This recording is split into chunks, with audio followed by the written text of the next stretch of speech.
Hello, I am Devana Wolf, co-teacher of Via Carmen Pythia with Priestess Yesha Matthews, a 2-year civil training program offered through the Mount Shasta Goddess Temple.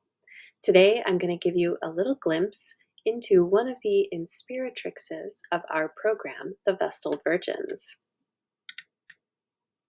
The Vestal Virgins were an ancient college of 6 priestesses in Rome devoted to Vesta, the goddess of Rome's sacred hearth and flame. These virgin priestesses were tasked with tending Vesta's sacred hearth, which represented Rome itself, all of its citizens, and the emperor. If the sacred flame was allowed to go out, Rome would no longer be protected. In addition to their vital role in maintaining the sacred hearth, the Vestal Virgins also participated in various religious rituals and ceremonies that were essential to the Roman state. Their duties included making offerings to the goddess, overseeing significant public festivals, and ensuring the purity of religious practices. The Vestals held a unique status in Roman society, often enjoying privileges such as owning property and being freed from the authority of a male guardian, which was uncommon for women of their time.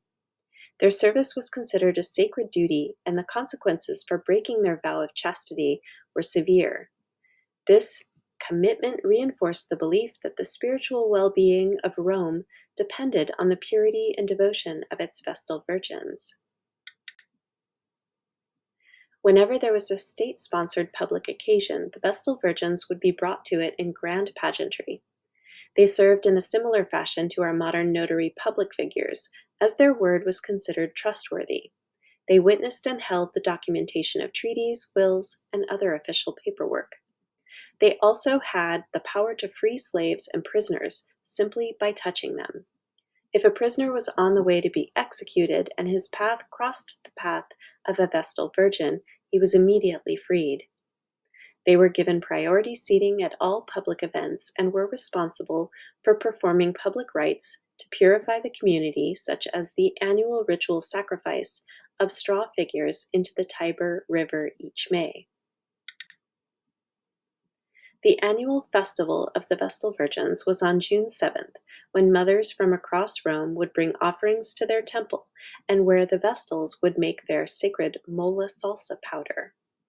Today, many magicians and witches still make and use Vesta powder, using baking powder and saltpeter, sprinkling it on their burnt offerings as it provides a flash, pop, and a burst of flame when ignited. This added spark and sizzle in a ritual offering denotes the acceptance of the offering by the deity being honored in the ritual. Fire is one of the powerful tools of the Sibyl. The Vestal Virgins were tenders of a sacred flame amidst a sexist society that sought to constrain them. As Sibyls today, we serve fire in both practical and devotional ways. We honor its power of transformation. We communicate with it, use it as a purification, scry into its flames, and direct it as a transmuter of obstacles. Watch mine and Priestess Yesha's posts for the next 5 days to get more glimpses of what we study in the Via Carmen Pythia. Our 2025-26 program begins January 19th. See the link in the comments to register. See you soon.